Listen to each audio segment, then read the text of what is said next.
Thank you for joining me at the Western Journal.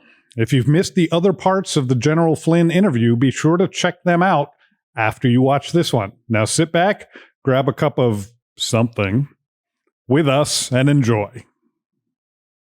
Going back, you alluded to the non-swamp creature that you worked with. I don't want to spend, I know you get 15,000 questions all the time about Donald Trump, but I don't want to spend a lot of time on that. But I do have one question I want to ask you.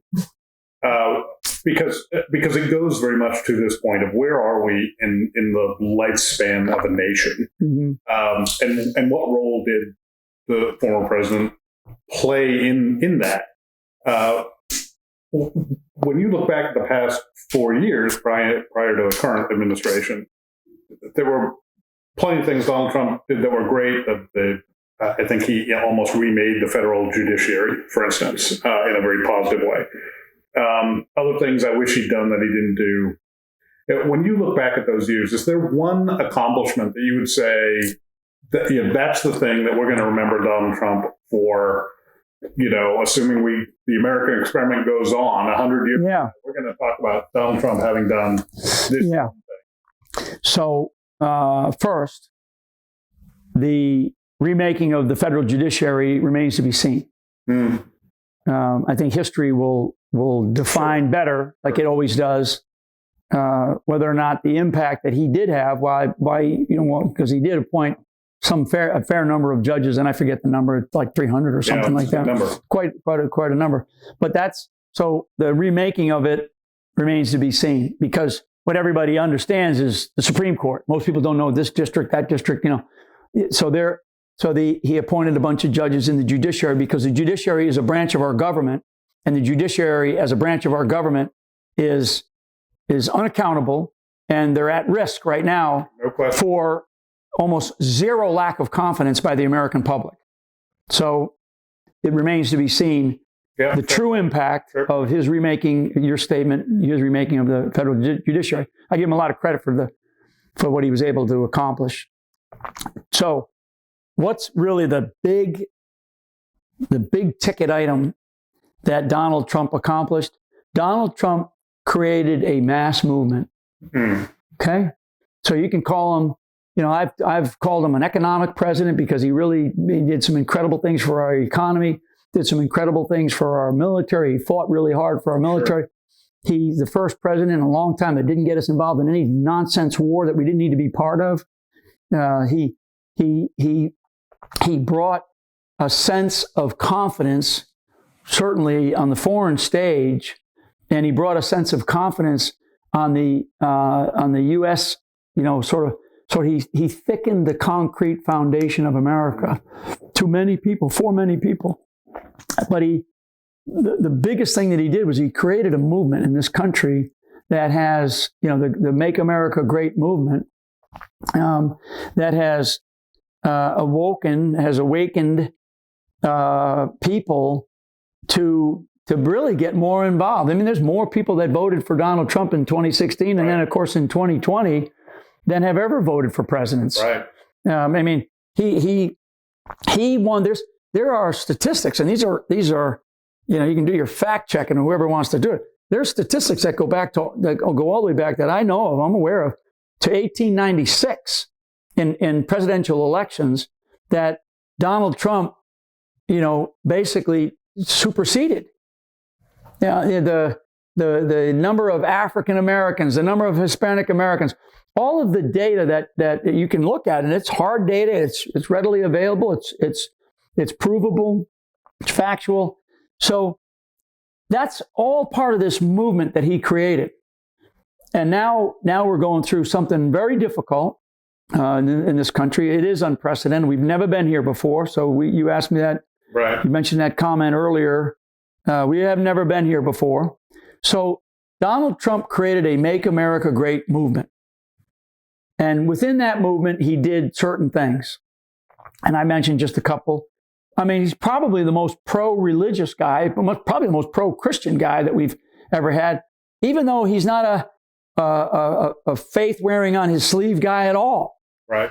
And I used to say, in introductions of him to audiences, that this is, that I'm about to introduce Donald Trump. He's the most imperfect guy you're ever going to vote for to become the next president of the United States. And people would go, yeah, because that's not what we want. We don't want perfection. Yeah. None of us are perfect. It goes back to authenticity. Right. You mentioned before. Right. He came across anyway as an authentic. And he is. I mean, Donald Trump is a guy, it's like what you see is what you get. Yeah. Yeah. I mean, it's various famous quotes. And so what happened was the entire block, component, element of evil, okay? You can call them bad people. You can call them deceptive people, or you can call them whatever you want, whatever ugly name you want to call them. That entire component of and it's the media, it's tech world, it's certainly the political class in this country who used to kiss his rear end all the time. Yeah. All of a sudden he gets involved in politics. Yeah. Right. Gets involved in politics. Now they're going to crush him. They're going to crush him and his family, his business, everything about his life. They're going to destroy it. Okay? And yet this guy withstood all that. And I'm sort of a microcosm of that. What they did to me, they did the exact same thing to me. I just don't have some of those elements of things that he had in his personal life, right? I mean, I'm a military guy, come out of the military. My thing is about this country at the end of the day. So whatever is best for this country. Donald Trump had that same feeling. He comes at it from a different angle, but he loves this country. He created a Make America Great movement in this country. And, all the components I address and more. But what really happened? So where are we? Well, Donald Trump, in the history of the country, the political growth as we are progressing and moving towards what appears to be socialism and communism, Donald Trump became sort of, I'll describe it as like a strategic speed bump, where all of a sudden, we're moving towards something that we don't like, right? The deep state, you can call it what you want. It's this drive towards something that we did not create ourselves to be, or we were not created to be.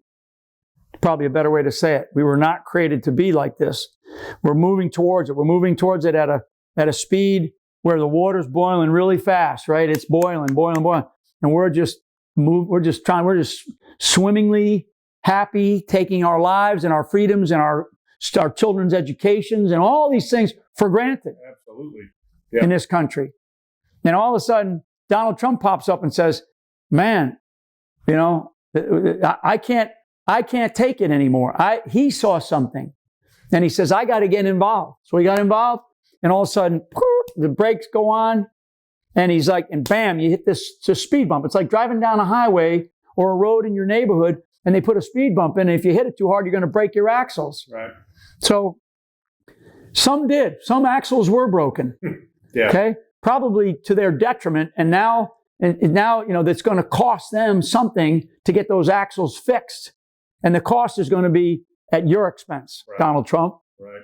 At your expense, General Flynn. At your expense, Mom and Pop America. Right. Mega voters, deplorables. We're going to do this at your expense. We're coming after you. That's what they didn't understand.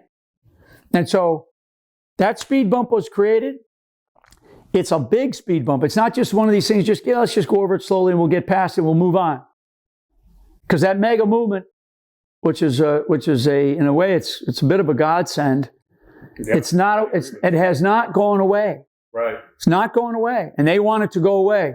They steal the election.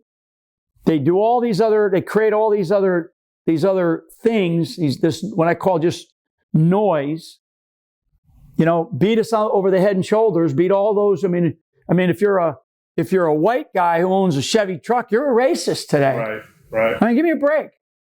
So we're at a place now where our country is at, is it at grave risk? Are we in peril? I've seen some of those things, and I've seen writers write about them, and maybe I've talked a little bit about those kinds of things, like I'm talking about them right now. I think that the American public Now I'll go back and use the phrase again that I said earlier. Local action has a national impact. As I described what the founders did, the founders gave us individual liberties. They gave us individual rights and responsibilities. And with accountability requires responsibility. So get involved in your local communities.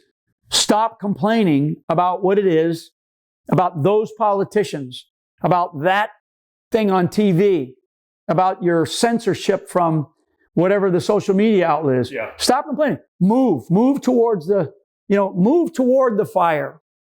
Okay? And that means get involved. And when you get involved in your community, which most people don't, you have to take some risk. That takes risk. I mean, why didn't I just get out of the military? I mean, I took a lot of risk in the military, but why didn't I just get out of the military and just go off and do something and make some money as a consultant or whatever, right? Why didn't I just do that? Because I just felt something in me then, because I was watching our country heading toward the abyss. Sure. And I saw it. I saw it inside, from an insider's perspective.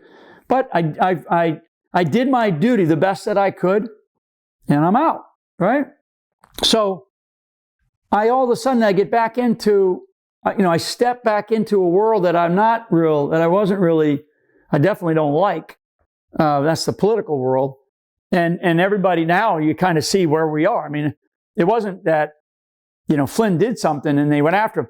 It's that they started this train, and they actually started it well before Trump, but they started this train. They turned that heat up on that frog a long time ago. Yeah. All right. Trump got in the way as a guy who never ran for anything political, and all of a sudden he's the president of the United States. And they're like, we're never going to allow this to happen again. We control. Who do those people think that they are? Who do those irredeemables, those deplorables, those chumps, right, those make America great people, who do they think that they are? Those Christians. Yeah. Right? My message is not to those people.